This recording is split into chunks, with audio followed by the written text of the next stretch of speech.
Well, good evening. Welcome to Yada Yahowah here with Kirk. I believe we're sending our social media message out back to Argentina today. This is the first time we will have broadcast when the great tweet is now at the head of Twitter. It's going to be interesting to see what Elon Musk does. Elon Musk is such an enigma. He is obviously insanely bright. What he's done with SpaceX and a private business to surpass NASA is amazing. You can just look at the difference between his rockets and they're renewable, reusable. His cockpits look like you just stepped into the 22nd century with their big flat screens and touch screens, and from the astronaut's uniform. I mean, the whole nine yards is just, he took a tank and made it look like a Ferrari. And then he's got, and that was just for giggles, because his primary business is the electric car, where Tesla, I think now, is the most highly valued auto company in the world, and has something in the range of like an 85% market share of electric vehicles. The guy now owns Twitter, which he says, I bought it to save humanity. And I think he probably means it in the sense that the free speech. The whole social media realm and the internet had been controlled by a bunch of progressives, and so they wanted to outlaw anybody that said anything that was contrary to their belief system. And Elon Musk is a free speech guy. He says, I think it's important that people be able to say what they want to say, and you ought to have the judgment to know what's right and wrong. If you don't hear both sides, even if you have idiots speaking on both sides, what is the purpose of being judgmental? What's the purpose of thinking? So it's important to expose people. And one of the great travesties of this war in Ukraine, which is exceedingly dangerous, it's put the world at the precipice of a nuclear holocaust. Destruction. And even if it doesn't reach that, and I think it will reach a nuclear holocaust, is you've destroyed economies. You've caused people to starve. And it's all based upon disinformation, because the United States, going back now more than 20 years really, has been, I think the first move in this regard was 1996, about 4 years after the Soviet Union broke apart. There was already conversation at the highest levels of Washington about bringing the old countries that have been part of the Soviet Union into NATO, including and specifically Ukraine and Georgia, knowing this was going to bring war. And they knew that it was going to bring war, and they knew there'd be a cost of that war, and they deliberately brought it on. But because we are so indoctrinated now, and given only one side of any story, sequestered if you have a dissenting view, that we really are on the precipice of disintegration. The United States is now become the ultimate house of cards. We thought right after the disintegration of the Soviet Union that we were the lone power of the world, that our 4% of the population ought to be able to police and control every aspect of trade, every bit of politics, the world over. And we acted that way, but we destroyed ourselves in the process. We did something that insanely egotistical and awesomely counterproductive. And now we have destroyed our economy, our currency. We've made our military a liability. We've broken the world. And we've so indoctrinated our people that they don't even know what's happened to them. We jumped off the cliff and don't even know that we're about to die.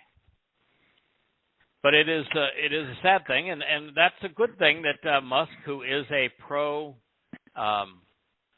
free speech advocate, bought it. Well, we're anti-political. We ought never have kicked a sitting president off of Twitter, or a former president off of Twitter. So I'm sure that Trump will be able to come back if he wants to. And even guys like Kanye West, who you almost feel sorry for, because he has all sorts of he has all sorts of mental ailments. Even his wife, just gave up on him and said, you need to pity him. He is a very, very sick man. And we ought to just take his microphone away, and our family ought to take his microphone away and let him make a fool of himself in the dark. If he wants to say terrible things about Jews, it's really better that he be allowed to say them. Well, I disagree. Now, to a point, I think that the Haredim movement, this terror that has been perpetrated on Jews, is a travesty. So ultra-Orthodox Judaism, I think, is the greatest threat there is to the Jewish people. I see the parliamentary system without an actual constitution, with this full integration and partnership between the secular and the sectarian in Israel, as a catastrophe. I think that Israel's unwillingness to openly condemn the notion of a Palestinian and of Palestine, making it absolutely clear that there has never been a place called Palestine. There are no people called Palestinians. And this notion that Israel can surrender control of land for peace is insane. You think that's great? Look at Gaza. So there are issues with Israel, and we ought to be free to say them and still say that God loves his people. They are his people. It is his land. It is his Torah. It is his covenant. And we hope that one day soon, because we don't have much time left, they will listen. But Kanye West is despicable as who he is, and he's just a flat-out anti-Semite racist. He's not critical of ultra-Orthodox Judaism or the parliamentary system in Russia. He's just bought into the lies of the conspiracies. He still ought not be censored. Wise people, courageous people, ought to stand up and say, he's wrong. And here's the reasons he's wrong. I'll give you a good example. We were telling the story of Elia. Elia is one of my very favorite people. I'd put him in my top 5 all time. In terms of people. In my case, Dode is number 1. Sorry, Kirk. I think you're a swell guy. No, yes, but Dode is in my top 5. Moshe is in my top 5. Yasha, clearly in my top 5. But so is Elia. And I like him because he's no nonsense, because he's sarcastic, because he's bold, and he will give them both barrels. He will follow Yahweh's instructions to the letter. So we were talking about the great showdown between the 850 prophets of Baal and Asherah and Eliah's response to them. And finally, when it was all over, the children of Israel, each person who witnessed it, they fell on their faces and they said, Yahweh, he is Almighty God. Yahweh, he is God Almighty. 1 Melechim 1839. They didn't know Yahweh any better at that moment than they had 10 minutes before when they were rooting for Baal. They did not understand any of the symbols that we discussed in last week's program. By falling down, they demonstrated they were clueless as to what Yahweh intended. Yeah. I say that this proclamation was for another time, for 2033. A few years from now, when the children of Israel will finally come to embrace the light and actually mean it when they look up and call out, Yahowah, He is God Almighty. Boy, think about how much has to happen between now and then. Because other than the members of the covenant that have come to know Yahowah through these programs and these books, there aren't but a handful of Jews on the planet that will even acknowledge Yahowah's name. So can you imagine Jews actually saying, in context, yeah. Wow. Yeah, He is God Almighty? Hard to imagine. Yes, hard to And imagine. that is an absolute requirement. If you're going to be among those who are reconciled back into fellowship with Yahowah, when He returns in year 6,000 Yah, which is 2033, Maimonides was off his rocker when he came up with his timeline. We are just here now in the fall of 2022. We're only 11 years away from Yahowah's return. He's returning with Dod. Dod is the Mashiach. 3.5 years before Yahowah's return, Elia is going to celebrate Pesach in 2030 as one of the final two witnesses. That's how much time you have. And if you don't come to know Yahowah by name, you don't recognize that you need to disassociate from religion and politics and come to accept the terms and conditions of the covenant, then you're going to be on the wrong side of His return, and that's not a good place to be. The fact is that the allegiance with these Israelites was fleeting. And that's one of the reasons that Yahowah very seldom conveys His presence through signs and wonders. You know, He ignited the altar when it was appropriate in this particular case with Elia. That is something, so that is a sign from the heavens, if you will. There were the 10 signs that became the plagues to free the children of Israel. But if you look at the aftermath of this event, which we will here in a moment, you look at the aftermath of the plagues over Egypt, it didn't take, 50 days for the children of Israel, including Aaron, to be making a golden calf in the image of the Apis the bull cult. I mean, they were disgruntled jerks during 99% of the Yatza Exodus. So those were mighty signs of and wonders, drowning the Egyptian army that was pursuing them in the Gulf of Aqaba, the Red Sea. Mighty signs of having the entire top of the mountain be engulfed in fire and not burn, and yet have Moshe and others climb the mountain to receive the Torah, and they're not consumed by the fire. I mean, these are signs and wonders, and they had zero effect on the children of Israel. The same thing is true here. Yeah. So if you're looking for a sign from God, go away. I'm not going to be bothered by you, because it will do you no good, and He isn't going to do it. Yeah. He is not your trick pony. He's not the genie in the bottle that you can rub for 3 wishes. You say, well, what's the difference in a God that won't answer my request and no God at all? For you, nothing. If you want to know God, though, if you'd like to receive the benefits that He's offering, and they're pretty extraordinary, then you can encounter Him by reading His Torah and prophets. That's where you'll find Him. You have to throw away books like the New Testament, like the Zohar, like the Babylonian Talmud. I would say throw away the Quran, but if you're dumb enough to believe the Quran was inspired by God, you're not listening to this program.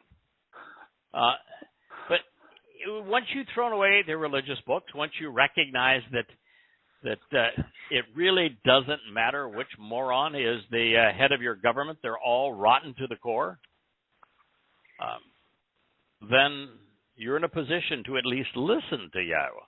But you need to stop praying, and you got to get off your cotton-picking knees. No praying, no bowing down. Listen. And you can listen by reading his Torah and prophets. So, God will introduce himself to you, but his miracle is prophecy.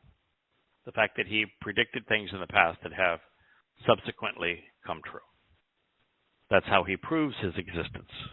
The fact that his writing style is brilliant too, that doesn't hurt.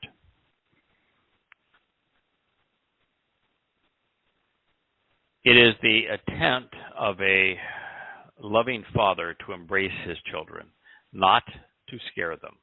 Miracles do not promote understanding. They most often cause those who experience them to bow down in fear. What did the Israelites do? They fell upon their faces. Mm-hmm. And that's not going to work. If you're going to walk with Yahweh, if you're going to engage with him as part of his family, you are going to have to get off of your knees, off of your faces, shut your mouth, and listen to him. Even though the Israelites were as dumb as stones on this day, I'm sorry, it's just the truth. And it's symbolic of the Haredi today. Boy, I saw a video. A descendant of Baal Shem Tov was just destroying the mythology of the Haredi. The Haredi are the majority of religious Jews in Israel. I think they're the second largest group, but obviously the most obnoxious group in America. They are considered ultra-Orthodox, but they're anything but. The religion of the Haredi was created in the 18th century. It's attributed to a guy that wrote nothing down. So it's all posthumously projected back on a myth of a man. The birthplace, of course, is the Ukraine, which is not so coincidentally why that is the precipice of war worldwide. They wear the mourning suits. You'll notice them by the black hats and the black suits and the ugly, scrawny black beards. God despises them. When you read the Torah and prophets, the dominant theme is not Yahweh saying, here's my covenant, here's the terms and conditions of my covenant, here are my invitations to meet, here's what those each of those 7 invitations mean pursuant to your soul and our relationship. The majority theme of the Torah and prophets is God telling us how much he hates religion. And because he's speaking primarily to his people and calls his people out by name, either Yahud or Yisrael, he's condemning Judaism. And for those who would say, well, Judaism didn't exist when all this was written, well, you can't make that claim without being a complete hypocrite. Because your claim, even though it's not true, is that your oral Torah, which you now refer to as the Talmud, was given at the same time that the written Torah was given to Moshe. So if it was given at the same time, which is a lie, then Judaism dates all the way back to the first of these prophets, Moshe. But there's really no difference between Judaism and all the various absurd belief systems that have stained Israel's past. And there's nothing God despises more than religion. So for all of those nincompoops out there that think that they're pleasing God by their religiosity, all you're doing is embarrassing yourself, you're oppressing your people, you're lying to everyone, and you are the primary obstacle between Israelites and Yahudim coming to know God. But anyway, this man, boy, he just absolutely destroyed it. So he's just saying that Baal Shem Tov, his great ancestor, was a nobody. Said nothing. This whole thing is just this pile of lies that have been repeated to the point that that they're all acting accepted. Yeah, like the lemmings jumping off a cliff. And as I say, one good thing is they're already dressed for their own funeral, so that's I guess that's a positive. I was translating the first. I finished the most recent volume. It's not on the bookshelf yet, but it's volume 9 of Yada Yahowah. It is a pretty comprehensive review of Daniel, and it's every word of the last 6 chapters, 7 through 12, and a pretty decent review of the first 6 chapters. And it's stunning. There's nothing that has ever been written that's even approximates what you're going to read should you open volume 9 when it hits the bookshelf. But one of the most interesting things of Daniel 9 is we came to realize that his vision of what Christians think is Jesus and Jews think is Hashem is actually of Satan. And it's very descriptive of Paul's meeting with Satan on the road to Damascus. Mm-hmm. So now I've moved on, and I have not left Babylon, unfortunately, because I'm now translating Ezekiel. And I wanted to translate Ezekiel because, well, he has a lot to say about the Magog War, and so that we would know what Israel should be expecting during the last days. And he also has a lot to say about Israel's restoration and Dod, who is the Messiah and King, his return. However, the last time you read Ezekiel 1? Years ago. Okay. Ezekiel 1 purports to be a vision that Ezekiel had when the heavens opened up and he saw his God. However, it's Satan again. He's in Babylon, and he's witnessing Satan. It's the most overt presentation of Satan you will ever read. And I turned to a number of religious websites just to see how they deal with the reality that it's Satan again. And Satan is being presented for good reason.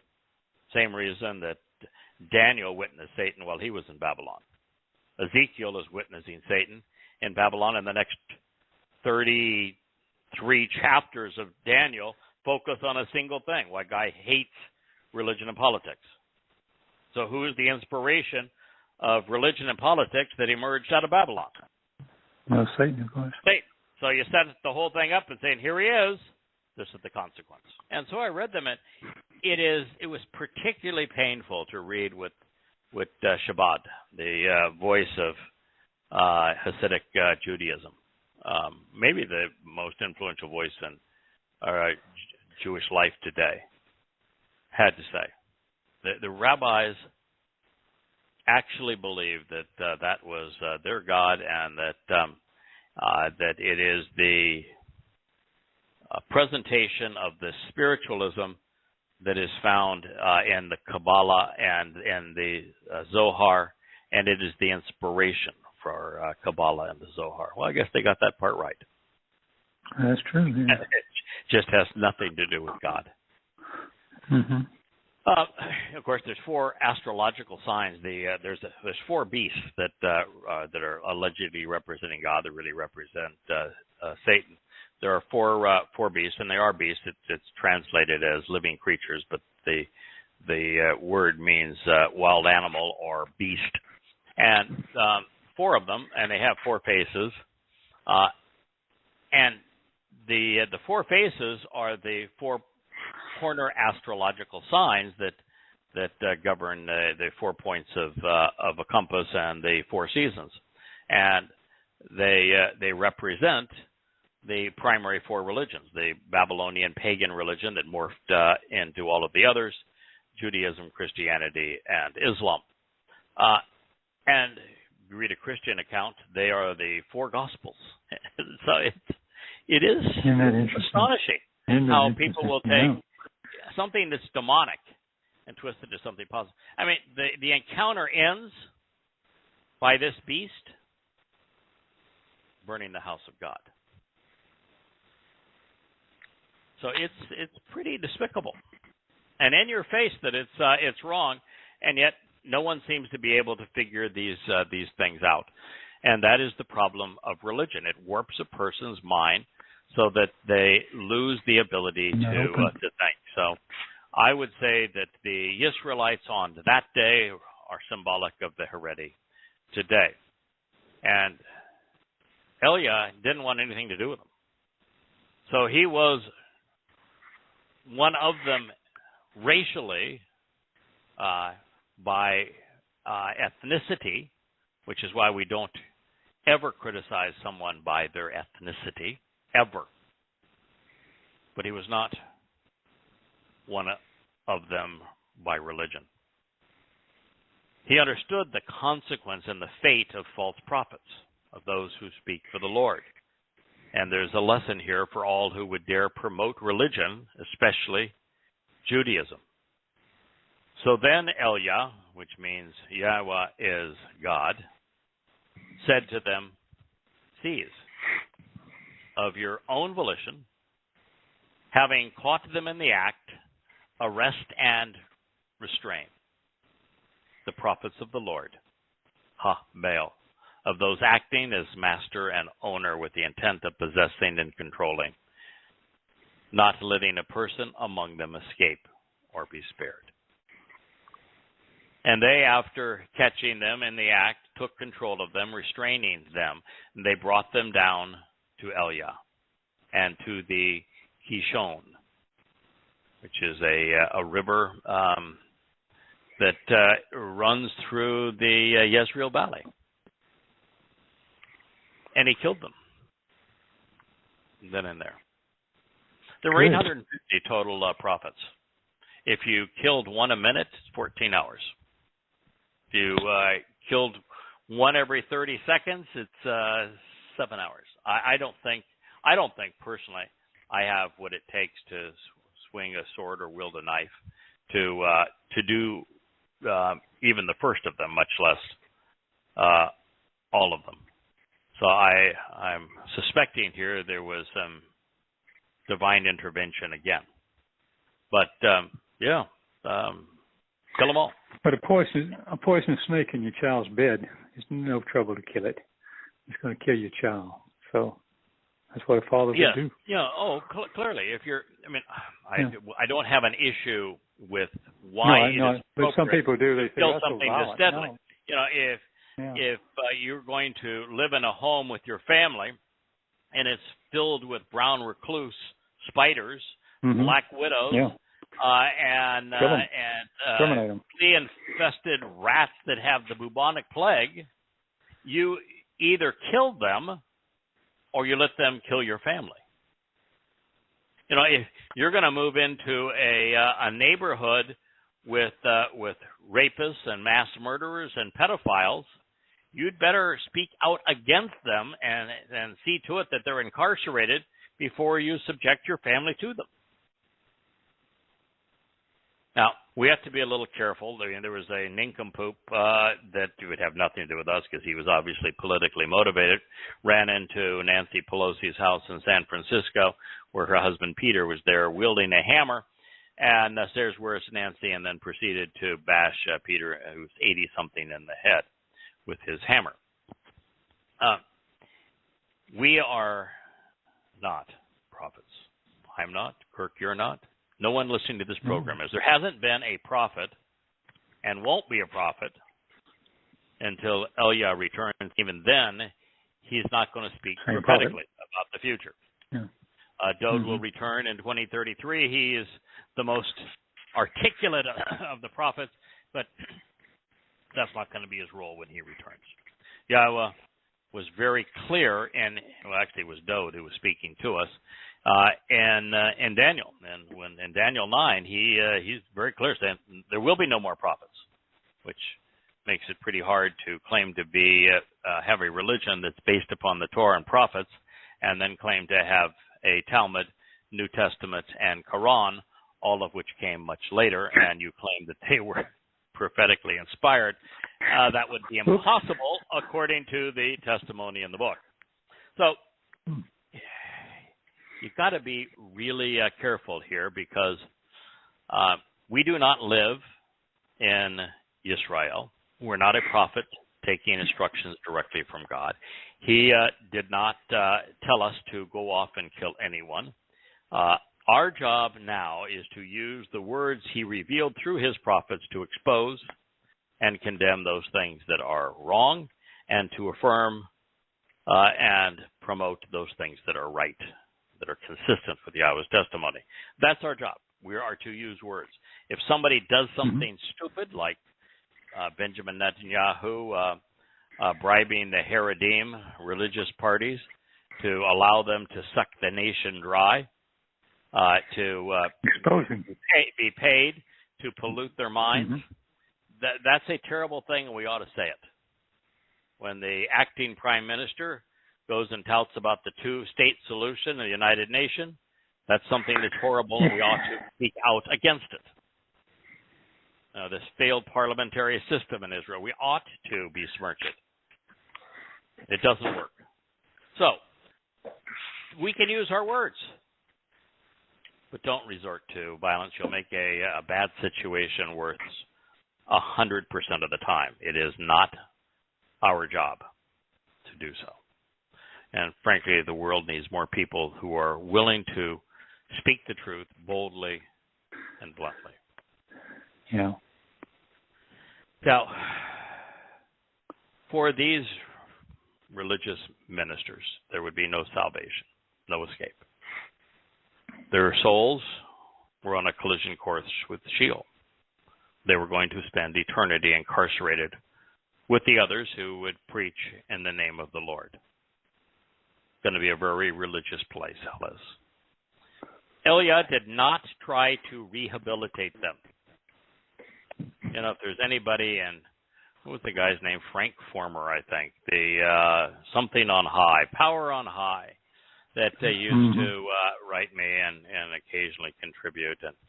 And he got a burr in his side because there was a very well-educated, seminary-trained religious advocate. I think we called him Moody Scott all those years ago. Was just belligerent in his arguments against Yahweh. Yeah. Frank wanted to rehabilitate him. I'm going to love him into heaven. Relationship with my Lord. Yeah, well, I'm telling you, that is not the right approach. It's not what Elia did. He says, the hell with you. You know, you're dangerous. I'm not trying to fix you. It is an absolute and utter waste of time to speak to a religious person about God, or to speak to a political person about God. They're not going to change. And we don't even want them to change. If somebody of their own initiative makes the decision that I'm going to disassociate from the religious and political, that they've come to the conclusion that these people are lying to them and they aren't to be trusted, and then take the step of, now I want to know Yahweh, then we're ready to talk. And we have written 25 volumes offered freely at the YadaYah.com site for you to read and to study and to learn. They're also available in paperback for just the cost of the printing and shipping, with no royalty to us. We've done our best to make the truth known. Now it's your job. So Elia did not seek to rehabilitate. He did not try to save them. He did not negotiate with them. He did not engage them in debate. He did not respect them. He did not compromise with them. He did not tolerate them. Boy, those are all things that are completely contrary to what we're told Modern we should thought, do yeah. today. We ought to respect one another. We ought to compromise. We ought to show tolerance. Coexist. We ought to negotiate. We ought to rehabilitate. No, no, no, and no.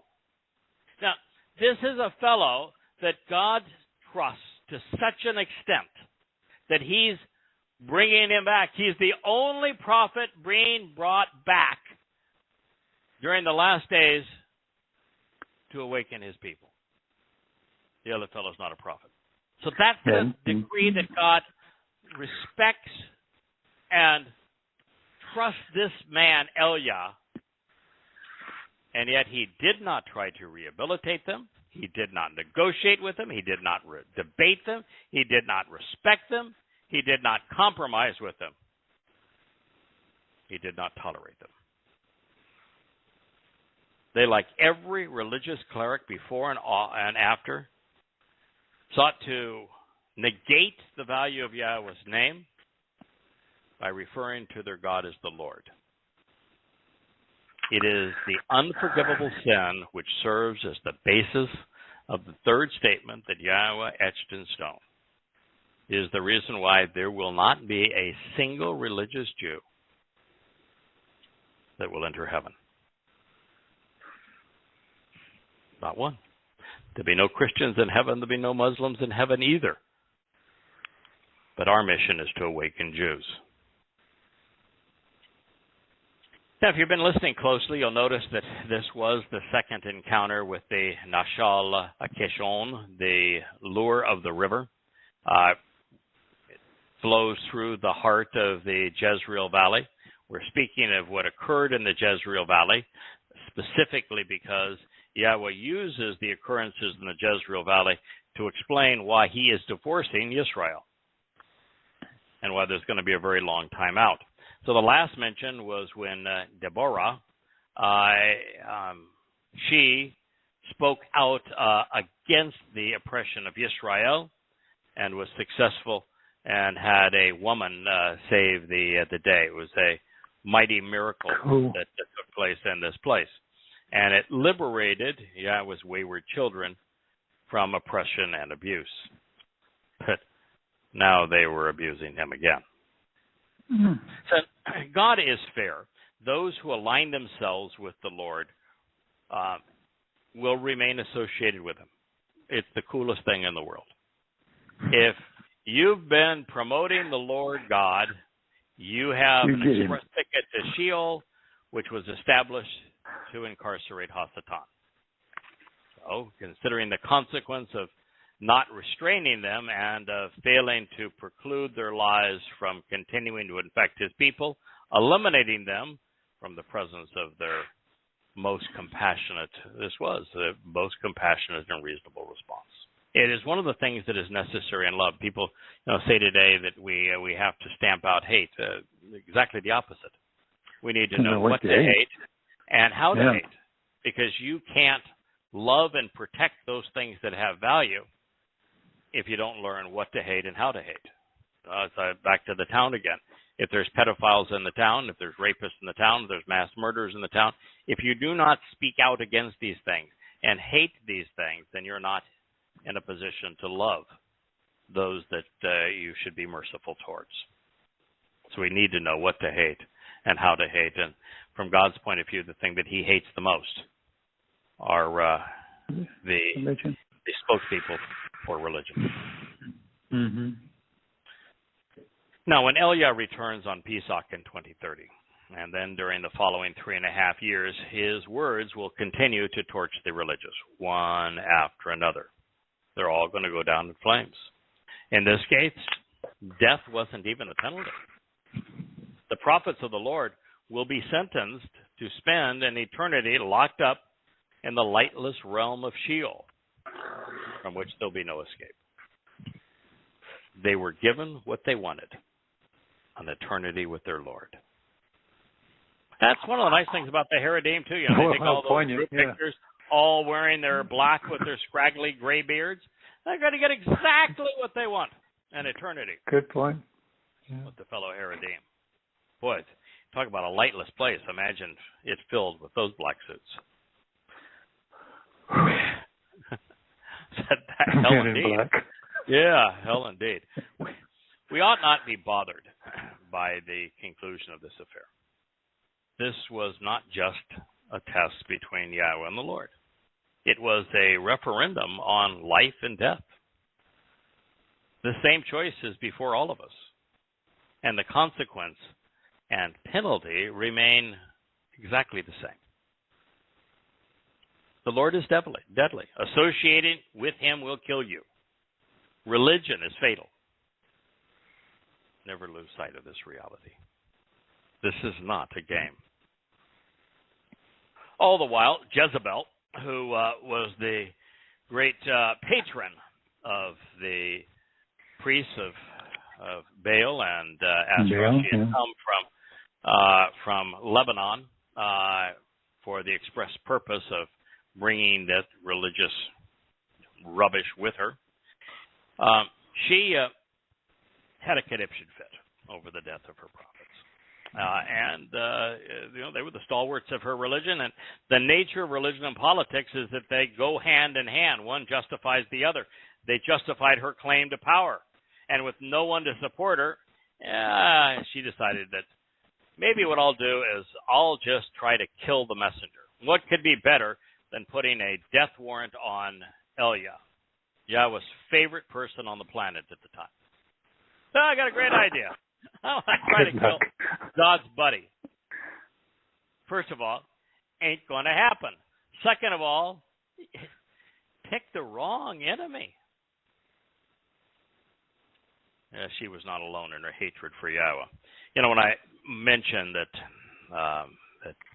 Yisrael was clueless that day, even though they had the right answer, just having the right answer, knowing the right answer, and understanding what it means are worlds apart. Yeah. And as proof, understand that their newfound faith in God was fleeting, here's some justification for that conclusion. And a spiritual messenger, a malach of Yahweh, returned a second time, and he touched him. He says, "Arise, be nourished, because the path is important, and the journey is extensive for you." I would say so. About 2,800 years worth of journey, and then we can throw on another 1,000, and then a forever. Elias. Put it that way. Yeah, I would say that's an extensive journey. So he stood up, he ate, and he drank. Simple things. The messenger of Yahweh says, let's get up, get nourished, let's get going. So what did Eliah do? He stood up, ate, and drank, and ready to go. Simple stuff. Good thinking.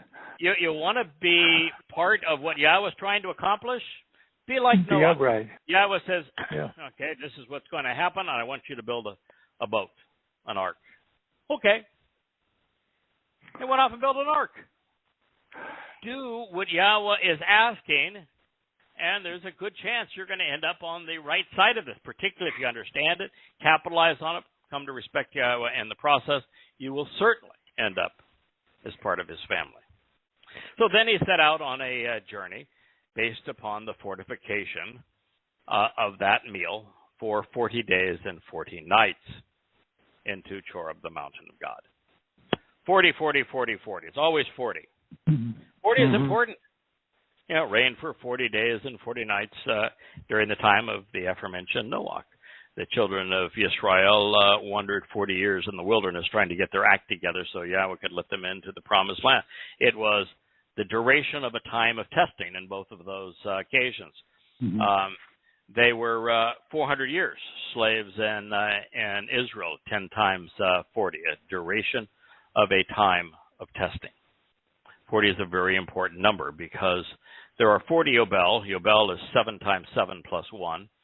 Those are the years where all slaves are freed, all debts are forgiven, and the land is returned so that it is shared by Yahweh. Those are the Yobel. So 40 Yobel is 2,000 years. Once we have the timing of the first 4 Yobel, the day and the year that they were fulfilled, which Dode provides. Dode is Gabriel. So when Gabriel comes to speak with Daniel, he actually is introduced by Michael. Michael is the second witness, neither one of which obviously are angels. But when Gabriel speaks, who is Dode, speaks to Daniel and said, this is the accounting of time. And in Daniel 9, he talks specifically about the fulfillment of the first four Mikra. The dating comes to 4 days before Passover, which is when the Passover lamb would enter the family's home. 4 days later was Passover in year 4000 Yah. And the first four Mikra were fulfilled in year 4000 Yah. Once you know that date, and the next thing out of Dode's mouth was the anointing of the Most High, which is when Dode anoints the mercy seat of the Ark of the Covenant to fulfill the Torah's requirements for reconciliation during Kippurim, which is when he and Yahweh are returning, exactly 40 Yobel from that date, which would be year 6000 Yah. And you can go back in time to year 2000 Yah, when Yahweh initiated the covenant with Abraham, allowing us back into the garden and into fellowship with him, which is exactly 40 Yobel after the time that Adam and Chawah were kicked out of the garden. And you can use that formula of 40 Yobel to pinpoint every important event since our exclusion from the garden to our return to it. So 40 is an exceedingly important number. Chorub is an exceedingly important place. Yeah. Because it was on Chorub that Yahweh gave the written Torah to Moshe. Of course, the Badim is Moshe's explanations of the Torah. His commentary on the Torah comprises Dabarim, all speeches of Moshe to the children of Yisrael, explaining what he had heard, which is Yahweh's style. All of his prophets exude their own perspectives and personalities through the revelation, so that each offers a unique flavor, their own vocabulary, their own personal passions, and a little bit of their own history, so that we can see Yahweh's testimony through eyes that can become familiar to us, that we can relate to. It's one of the reasons why the two witnesses that are most troubling by far are Daniel and Ezekiel, because both were poisoned by the mother of all beasts. These things are important. Choreb is where the Torah was revealed to the children of Yisrael, and so that is where Eliah went. Oh, what a thrill! I mean, if God's going to wake you up with a malach one day and say, "Eat up, we're going on a trip," he would have left Yisrael for the walk down to Choreb. What a place! I mean, it's pretty barren there now, and but goodness gracious, can you imagine being asked to come to meet with God on Choreb? On Choreb? That's pretty. Yeah, that's pretty special. Wow, good. That's pretty special.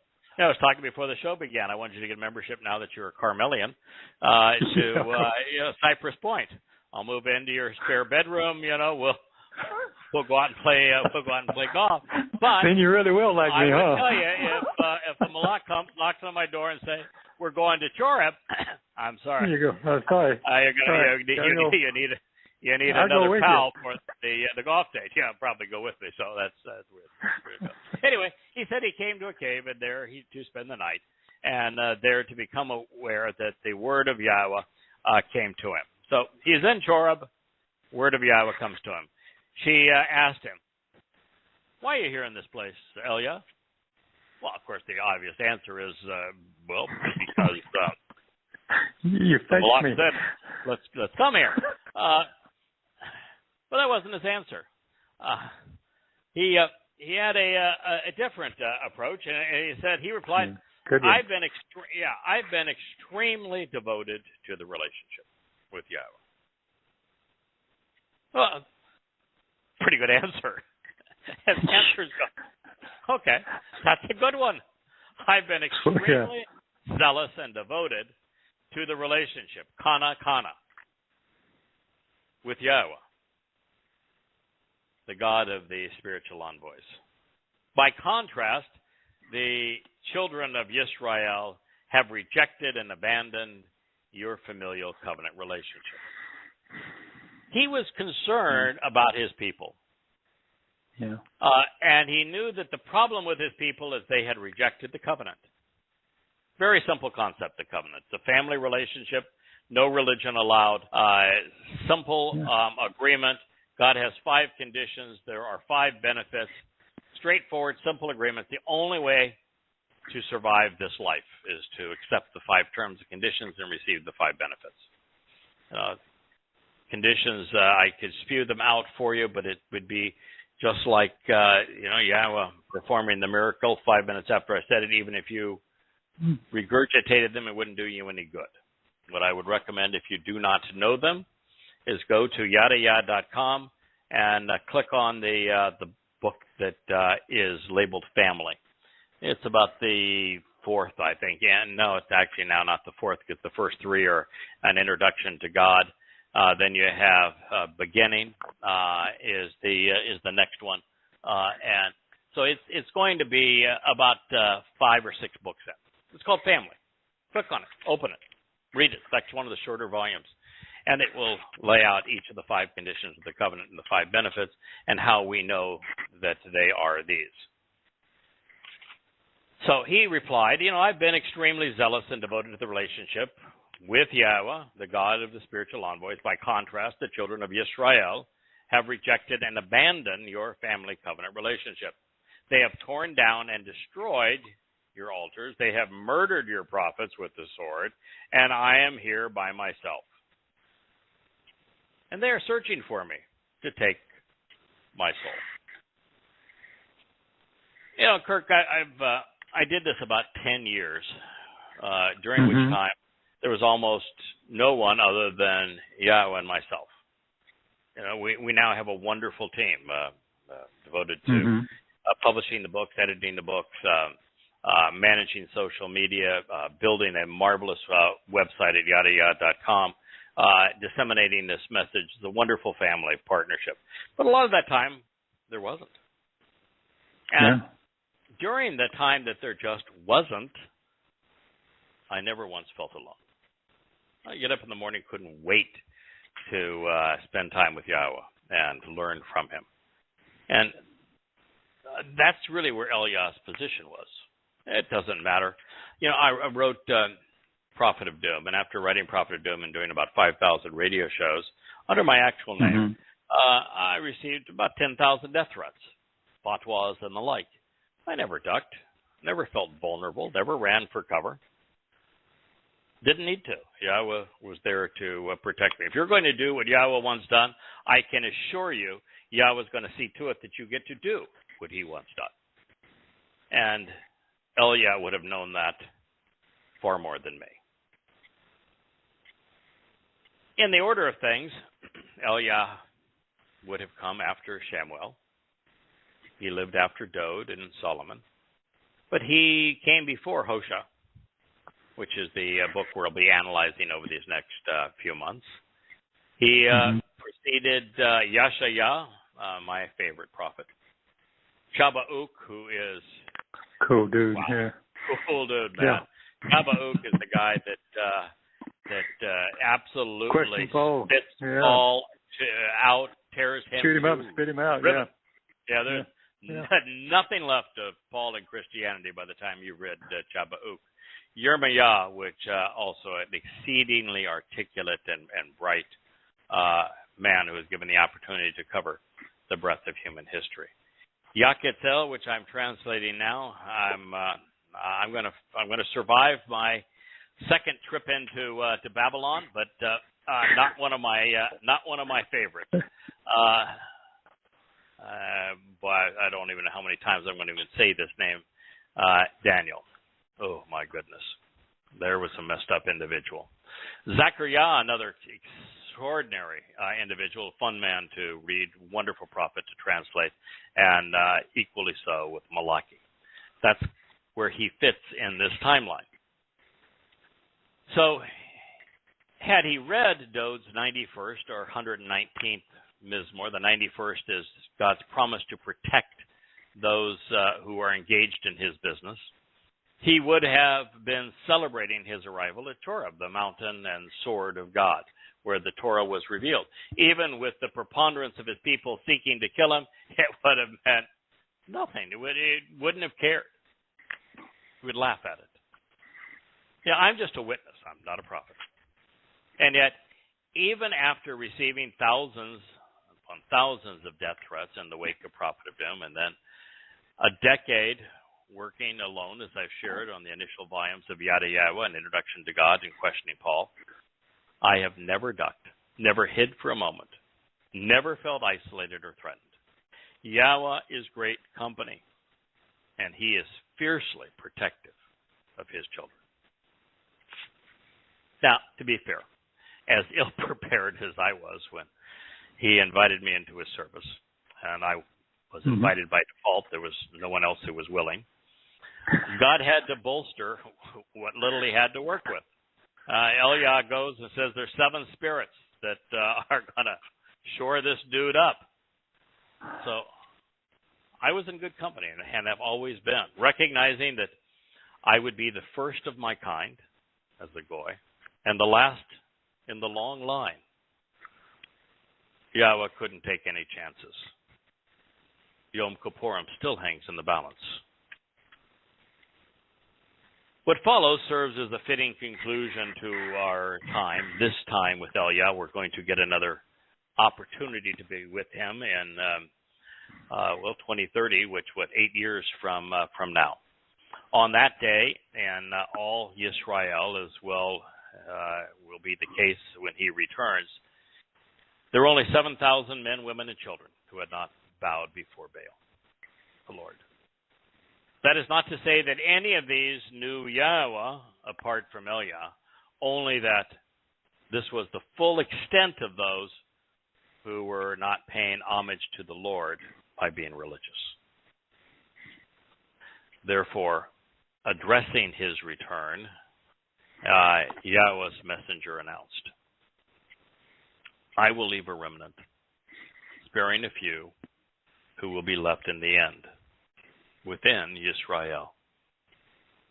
There are and will be 7,000, including all of those whose knees have not bowed down, showing reverence to the Lord, Baal. This includes every mouth which by profession has not submitted to him. Melechim Rulers 1 Kings 19:18. This was the extent of the non-religious who were receptive to the truth. There was hope for them, just as there is the choice of a brighter future for Yahudim, Jews, who are neither political nor religious today. Should there be 7,000 souls among the 7 billion people who may survive to witness Eliah's return, there'll be a lot fewer when this is all over, then we will have yet another confirmation of the second of 3 statements. In it, Yahweh, etching it in the first of the 2 tablets, said that thousands would benefit from his mercy.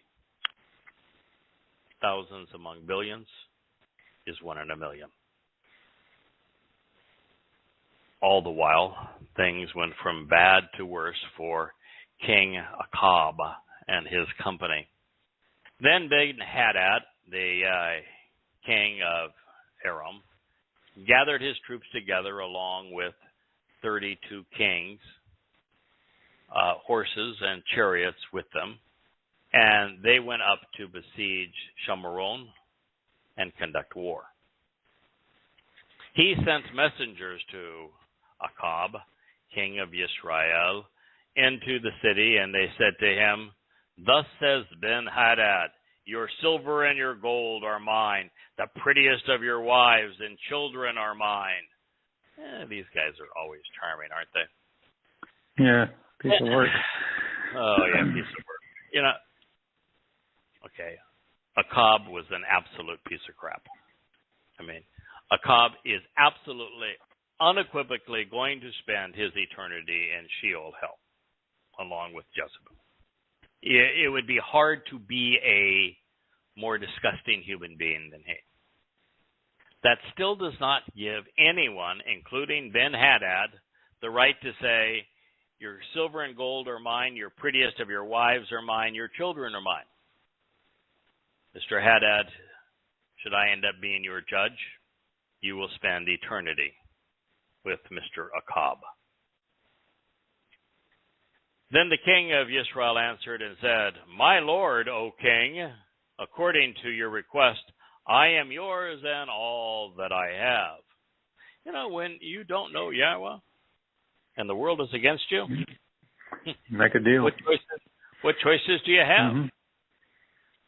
And this is like being in Yehuda when Babylon came calling because you chose to align with Egypt, thinking they were going to protect you.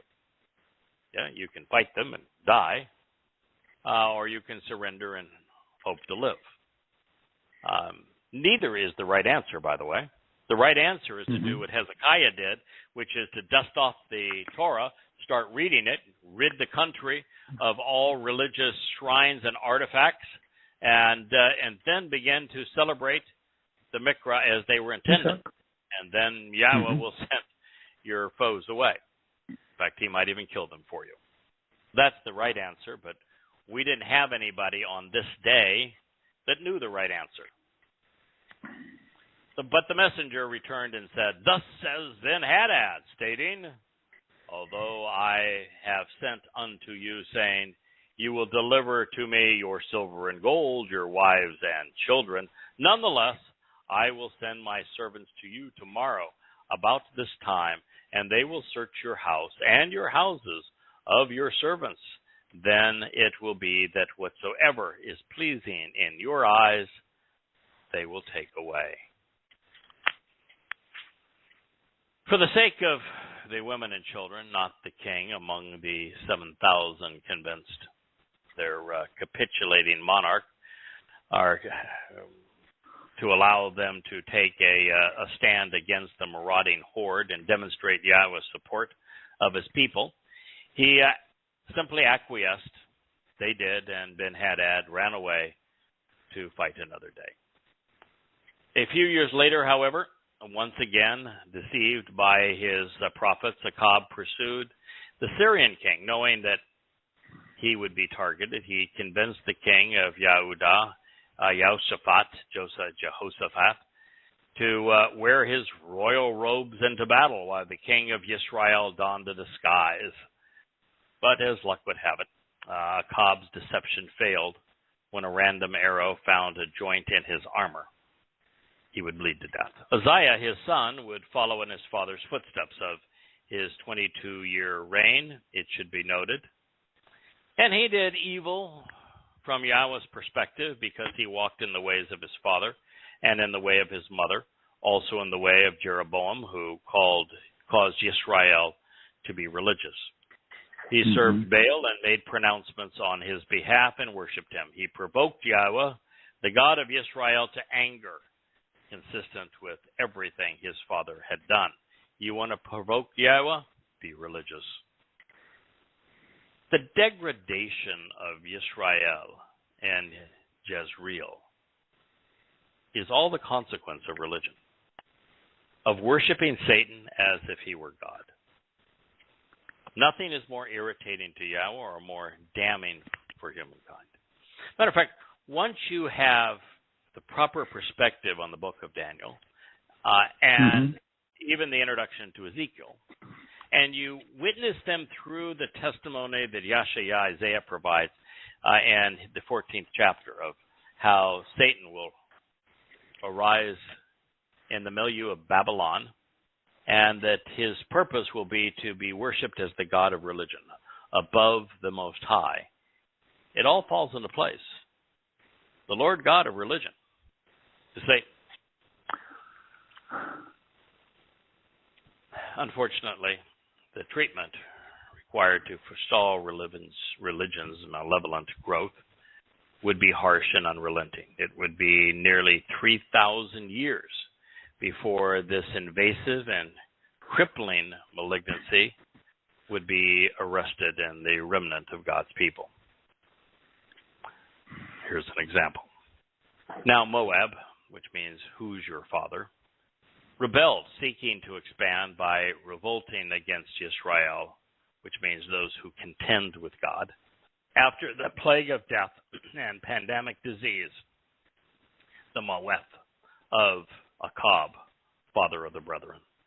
Then Uzziah, seizing control of Yah, fell into an inferior position behind the lattice which served as a trap in his upper chamber, which was in Shamaron. Pay attention, Samaria. He became ill, afflicted, weakened by disease. So he dispatched messengers serving as envoys and said to them, "Go, consult with, inquiring information to learn from Beelzebub, the Lord's controlling gift, the God of Ekron, cut out and rooted up. Find out whether or not I will live and survive, being restored from this sickness and injurious affection." No is the answer. And don't do that. Don't go to the religious if you're looking for answers. Just when we thought Israel's leadership had fallen to its lowest point possible, another sorry soul stumbled further away from God and deeper into Sheol. Darkness had enveloped God's people. Baal-zebub is an interesting name because Zabab is a fly in Hebrew. Remember that? That's funny. Lord of the flies. Yeah, very good. However, since no one names their God Lord of the flies, we're compelled to consider the verbal root of Zabab. And there we find that Zebed means to give or to endow. Combining this with Baal, the Lord and Master, who owns and controls, we have either the Lord endows or gift of control. We have either the Lord endows or gift of control. And that is a name a fellow like Achab would celebrate. Oh, this yeah. is because the Big Bull time. speaks of being exalted and living in the lofty abode. Once out of the latrine, if we follow Eliah's humor, Beelzebub becomes the exalted lord of the palatial and extravagant living. Regardless of the Lord's name, we ought not to be fooled. Please make no mistake, Yisrael abandoned Yahweh by being religious. That is why God was and remains angry at his people, even to this day. That's why he remains estranged from them. It is why Yahweh asked Hosea to marry a religious prostitute, so that he would be empathetic. And it explains why he addressed Jezebel in his divorce decree. And yet, since God made a promise to reconcile his relationship with these reprobates, he would do what he could to constrain the growth of this thickness. He would do so by extracting the most malignant cells. Yes, most would still die of the disease, but the remnant would survive, perhaps as many as 7,000 of them who will disavow Judaism, the rabbis, and their preferred political party, any one of the 5,000 that vie for votes in Israel. Okay, so that's a slight overstatement. Let it be known, however, that which such overt condemnations of religion presented and maintained within the books inspired by Yahweh, with reference in Hosea pointing the way toward what occurred within the Jezreel Valley, and to this review of what prompted the long intermission, all foretold in the opening declaration of Hosea. There is no excuse, not for a single Jew to have been religious. One has to be willfully ignorant of the prophets to provoke God in this manner. It is so obvious that Yahweh hates religion. The likes of the Haredi are deliberately taunting the Almighty. God finds them absolutely repulsive, by the way, as does anybody who looks at them or listens to them. A messenger of Yahweh spoke to Eliah, the Tishbe, my recourse. Arise, go up to meet the messengers and envoys of the king of Samaria. Say to them, is it because there are no longer any gods within Israel that you are going to seek after and petition, resorting to, consulting with Beelzebub, the exalted Lord's gift of control, the god of Ekron, to be cut out and rooted up? Oh, that's funny. Israel did what they normally do. They excluded Yahweh. You won't find Yahweh in the Talmud, for example. You won't find Yahweh in the Zohar. Mm-hmm. You won't find Talmud in Paul's Christian New Testament. You won't find Yahweh in Muhammad's Quran. They cut Yahweh out. But there were still lots of gods, all fake ones, in Israel. So Yahweh is just yanking their chain. There aren't any gods left in Israel. You're so desperate that you're going out and seeking an answer from Beelzebub? That really is pathetic. But in a way, it's really funny. Accurate. Very accurate. Too. Yeah. Oh, boy. Can you imagine being asked that question? I mean, there is no good answer. Oh, yeah. We got lots of gods. No problem. No, I don't know why we went off to that one, but, you know, ours are taking a nap, maybe. I don't know. Nap time. For gods. And therefore it stands to reason that this is what Yahweh says. The bed is a death fire. The place from which you had ascended, but you shall not come down from it, because you will absolutely die. By saying that the king had ascended from this bed, the prophet was demeaning him. He had done nothing to earn position of monarch. The only reason Achab was considered a king was the source of the sperm that had conceived him. He was similarly denounced when labeled the king of Samaria because he claimed all of Israel. When his envoys, I should say, told him that he was going to die, he wanted to kill the messenger. So he repeatedly dispatched battalions of 50 soldiers to assassinate Eliah, only to have each torched by the Almighty. After all of the fireworks, the king died. Don't try to kill those who speak for Yahweh. A really bad idea. Exceedingly disgusted with a lot of them, Yahweh positioned Yahu to rid his people of this problem. With Yahweh's blessing, Yahu journeyed to Jezreel to dispatch Jezebel. Upon his arrival, Satan's little helper and mass murderer was thrown out of a window and devoured by dogs. Achab's sons were next in line, and their heads were delivered in baskets before Yahu and dumped before the gates to the city. For the crime of promoting religion among God's people, we read, and so Yahu killed all who remained of the house of Achab in Jezreel, along with all of the highest-ranking sons and all of his acquaintances, especially his priests, until he left him without a survivor. To Malachim 10:11. And therein is the story of Jezreel. It speaks volumes about what Yahweh or what Israel had become, what they had done to exclude Yahweh from their lives, what they had done to bolster what we now call Judaism, and it is therefore germane to our time, as it was to theirs. It is obvious to the observant, as because it is the predominant theme presented throughout the Torah and the prophets.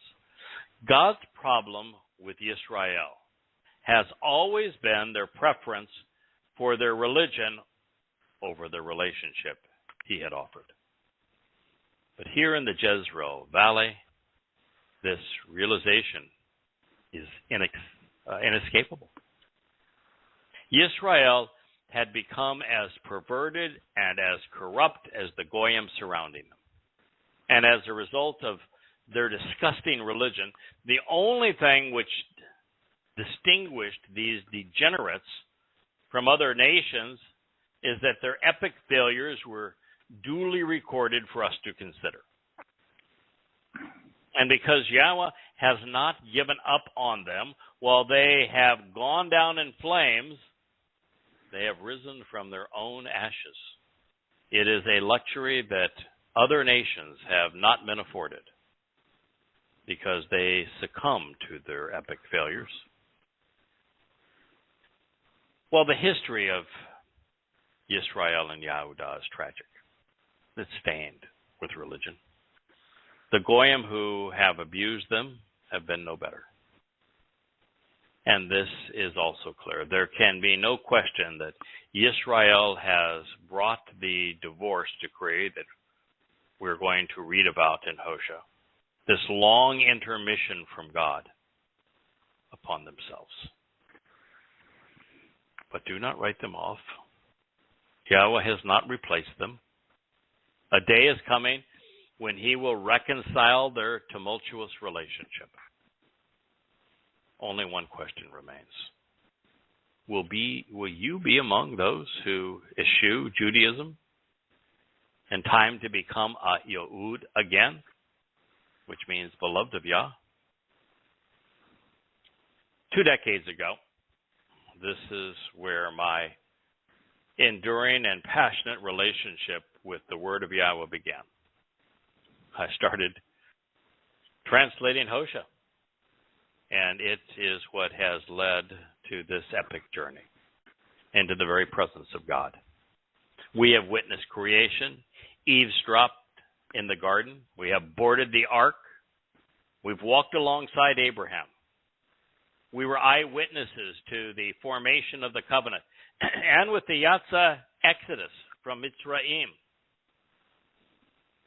And through it all, we have explored the Torah and contemplated the revelations of the prophets. I can only hope that your experience has been as enriching as my own, and that we will meet one day to discuss all that we have learned on this magnificent journey. May I ask a question? Tremendous ride. Go ahead, Kirk, please. 15 years ago, I picked up Yada Yahowah, and I read it, and I walked away from religion completely.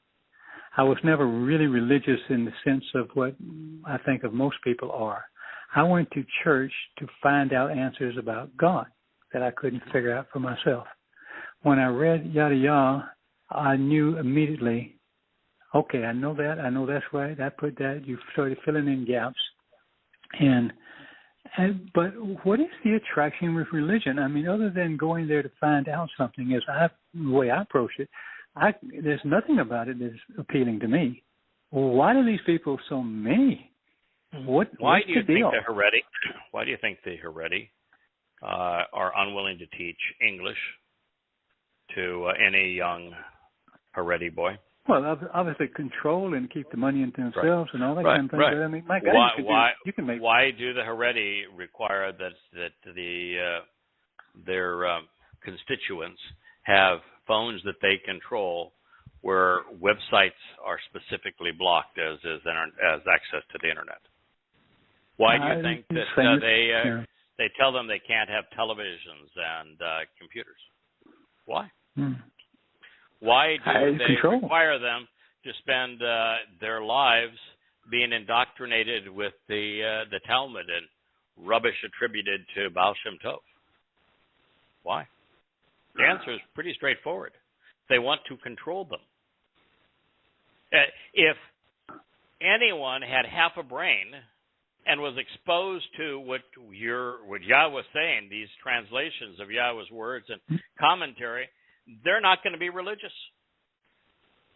But, think about the indoctrination of the Roman Catholic Church and how, they constantly drill into their subjects that if they hear somebody criticize their church, that person is demonic and that Satan, Satan. So no, it's the reality is that religion is exceedingly popular. Religion is exceedingly good at being bad. It deprives the faithful of exercising good judgment. Any threat to the faith is discarded without consideration. Their primary approach is ad hominem, to kill the messenger. Yeah.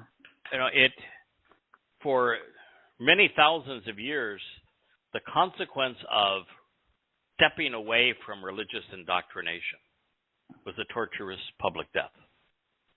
And why did Islam the dumbest religion in the history of humankind? And the Quran is the worst book ever written. How in the world does a religion like Islam survive? And the answer is that Muslims are taught to kill anyone who criticizes it. So death and torture are an influential factor. It was the same thing for Roman Catholicism and Christianity for years. If a person that grows up in an overtly evangelical household begins to explain the truth, they are excommunicated. They are spoken of vilely. They're demeaned as being satanic. They're rejected by their own family. So religion is a very powerful influence. It's why God says, don't waste your breath with them. God's made it really clear. That's why this story is so important. Try to rehabilitate them. Don't debate them. Don't tolerate them. Don't respect them. Just don't engage. Do what Yahweh does, which is to expose and condemn them. Expose them, condemn them. If you do so effectively, using the truth and using Yahweh's testimony, then you put yourself in a position where if someone is questioning their religion, they're questioning their politics, and they're listening, you've given them justification, hope, affirmation that there's something better. That if they give up what little of the religion is still staining their souls, that they will find something vastly better. And so when I was speaking on that program that you listened to 10, 15 years ago, what you heard was an overt condemnation of Christianity at the time. And you recognized that what I was saying was true. Yes. That Christianity is exceedingly easy to disprove. And so what you heard was the truth, and it resonated with you because it was the truth, and you realized, I don't have anything that's worthwhile to give up to explore the truth and find where it leads. And you've never been disappointed. Yes. No, never. It's a gift that keeps on giving. I mean, every time you write a new translation, it's like, wow. That's so. That is just. It is. It's amazing, this gift that Yahweh has given to us through His prophets and Torah, and that's all we do. We translate and contemplate and share what Yahweh has conveyed to us through His prophets. Nothing more. Yeah. We don't want your money. Won't take it. We don't want your anything other than for you to come with an open mind and read and listen to God. And if you choose to accept him and engage in the covenant, wonderful. If you choose not to, that's your choice. Mm-hmm. It's a very different position. We don't want to constrain you or control you. We want to liberate you. We don't want to impoverish you and take your money. We want to enrich you. We don't want to subjugate you. We want to empower you. And it's not us that are enriching and empowering and liberating, but instead Yahweh's testimony. Well, the next chapter of Hosea, chapter 3 of it's volume 8, it's called Azab, Separation, and it's entitled No Mercy.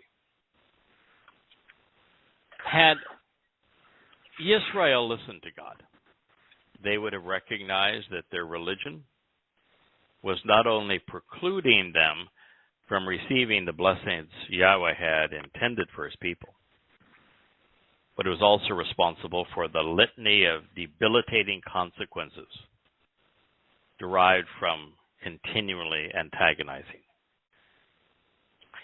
Truthfully, folks, you can choose to ignore God, and God will ignore you, and you can live your life. At the end of your life, there is no reward, there is no penalty. Your soul simply ceases to exist. You know, you were given life, you were given free will, you were given every opportunity, and you can choose to live your life the way you want to. And that's okay. You want to make that choice? That's fine. But if you take the choice of you're going to be religious and you're going to promote religion, particularly if you're Jewish, and you're precluding Jews from coming to know Yahweh by promoting your religion, then God's got a problem with you. And if God's got a problem with you, then your fate is far worse than death. Now, simply living your life estranged from God, doing what you want to do with it, and ceasing to exist when it's all over, no penalty. But if you lead people away from him by being religious, then there is a consequence of that. And the consequence is to have your soul spend an eternity in Sheol.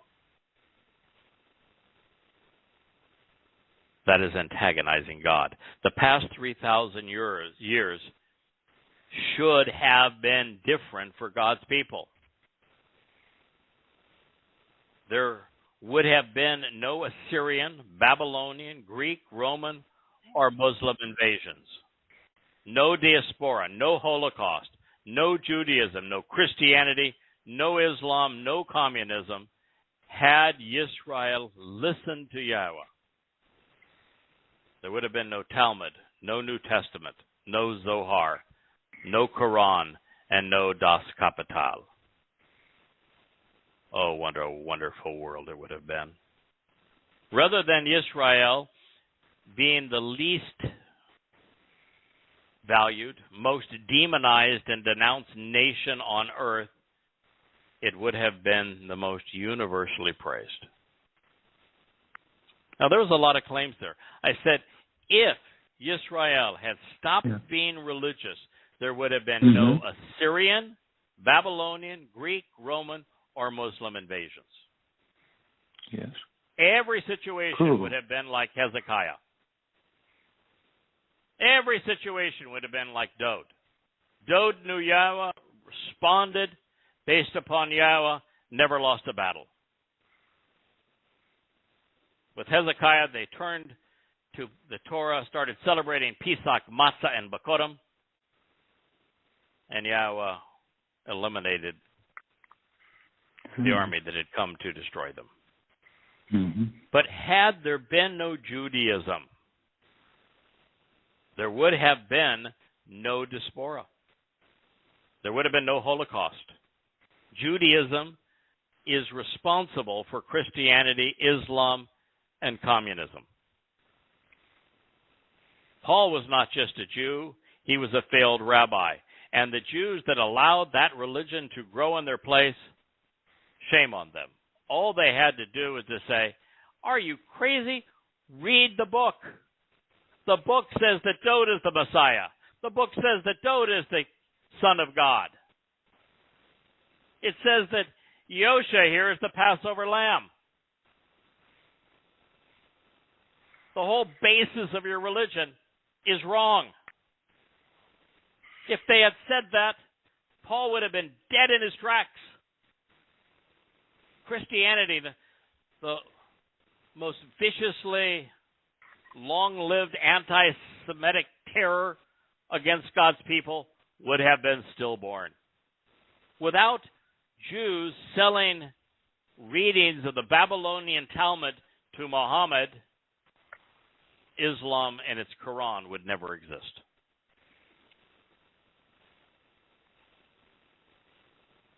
The enemies of Jews, the Jews themselves have manufactured.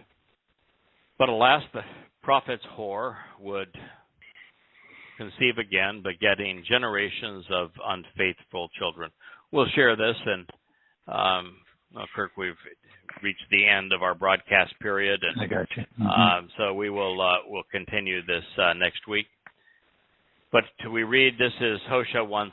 This is we're entering one of the most powerful prophetic discourses ever recorded. She conceived again and gave birth a daughter. So he said to him, call her name, Lo Ruchamah, no mercy, no favors, no compassion, because you're unlovable. It will be a long time before I once again perceive as lovable, show mercy toward, or beneficially favor the house of Israel, such that I will lift them up, honor, or forgive them. Hosea 1:6. I would say so. This That's a fact. was written after Dowd, but well before the Babylonian captivity, which was 597 BCE. Is probably written. I don't have my timeline in front of me, but Hosea, right around 750 BCE, give or take a decade or so. And God would have no relationship with Israel from that time to this, over 2,700 years. It's going to change. It's going to change rapidly as we approach the time of trouble. But that's quite a statement. It says, because your offspring have shown no favors, no mercy, no compassion, and are unlovable, then it's going to be a very long time before I once again love, show mercy towards, or beneficially favor the house of Israel. A long time before I lift them up. The good news is, God did not say forever. And by concluding that sentence, by saying, it will be a long time before I love again, show mercy towards, beneficially favor the house of Israel, and lift them up, honor, and forgive them, those things are in the offing. It is being served up to you on a silver platter. Yes, the children of Israel were led astray, and they missed the fulfillment of Pesach, Matzah, Bekurim, and Shabuah. That is because the rabbis birthed rabbinic Judaism for the express purpose of trying to fend off the birth of Christianity.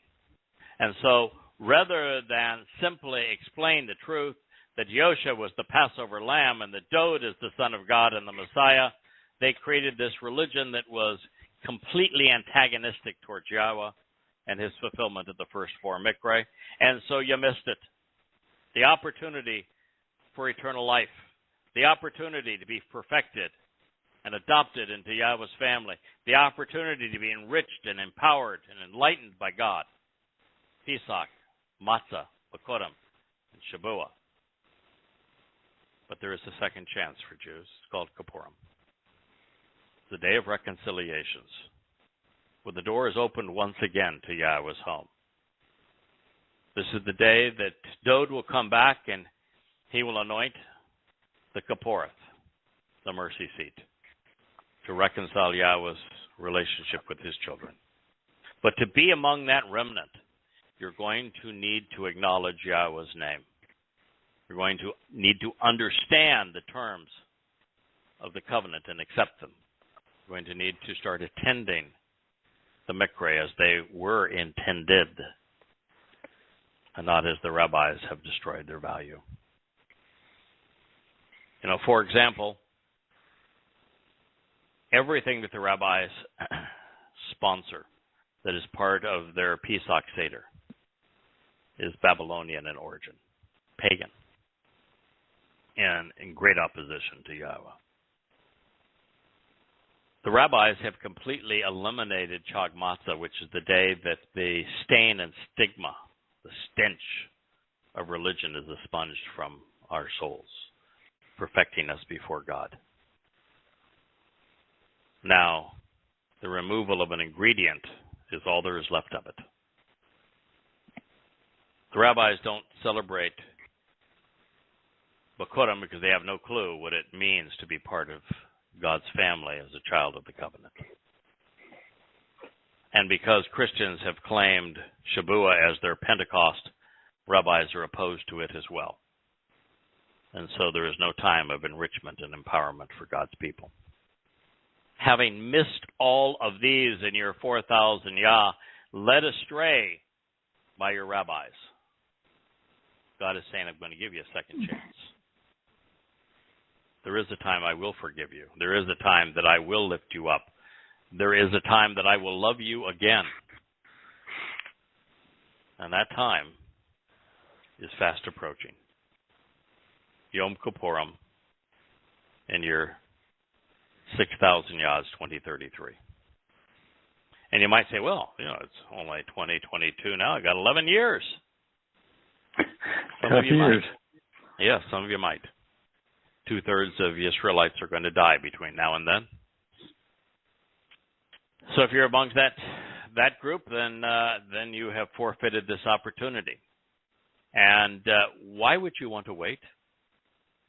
The Creator of the universe is offering to celebrate life with you, invite you into his family, liberate you, empower you, enrich you,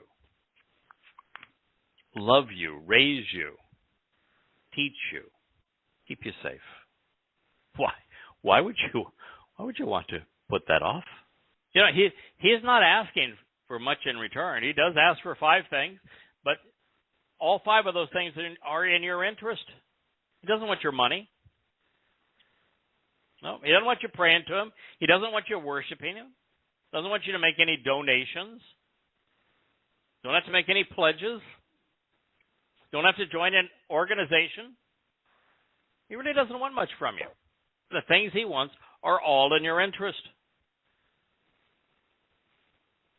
He wants you to walk away from religion and politics, from the babble of integrating and commingling religion and politics in particular. That's in your interest. But it's a requirement, a prerequisite for being part of the covenant family. Walk away from cultures and traditions of your people and from religion and politics. These are things that are hugely in your favor. Second, walk to God and allow him to perfect you. Very simple path. Start celebrating Pesach as it is explained in the Torah. Start attending matzah, understanding its purpose. Celebrate Bikurim, Shavua.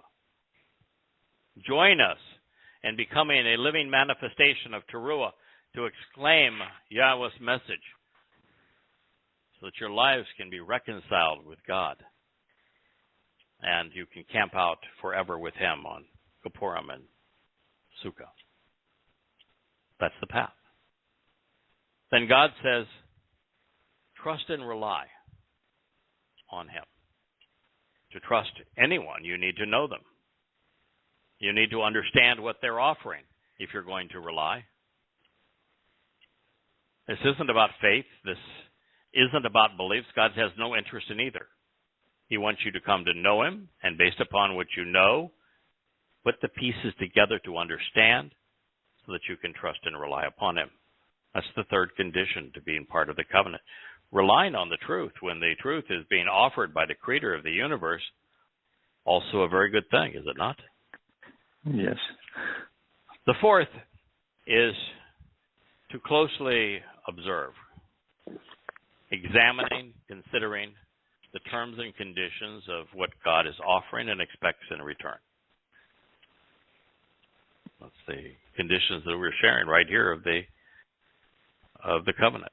And the fifth is, if you're a man, you need to be circumcised, and if you're a parent, circumcise your sons on the 8th day.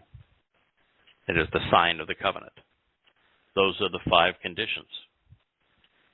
Accept them, and you become part of God's family. Reject them, and you will be excluded from his family. Pretty simple. But before you do any of those things, I would strongly encourage you to pick up the first book in this series, An Introduction to God. Read the first 3. There's 3 volumes of An Introduction to God. You're going to come to know who Yahweh is pretty darn well by the time you're finished with those volumes. Then start to read the volumes of Yada Yahowah. And read the creation account. Come to know what God did. Read the story of what happened in the garden. And the science story of man. Yeah.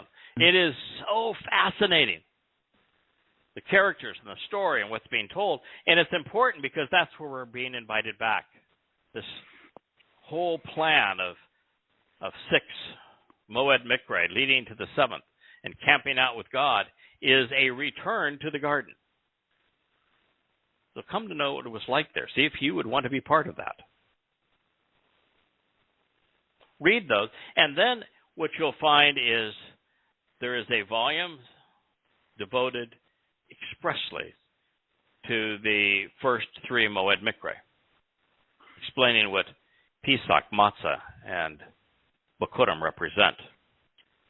There's a volume devoted to the 2 harvests, Shabua and Teruah, and another to the 2 Mikre that have yet to be fulfilled, the Purim reconciliations and Sukkah. And you will learn everything you need to know to capitalize upon what God is offering. Do that for the sake of your soul, for the sake of those you love, because you can share it with them. Become part of the covenant family. You know, after 3,000 years of misery, well, Kirk, we have shared the first statement of Hosea 1:6. We're back into the what I think is the most relevant book for Jews. If you are Yehud, if you're a Yisraelite, the message that Yahweh revealed through Hosea is as relevant to your life and to the condition of the history of your people and your opportunity going forward as anything you could possibly read.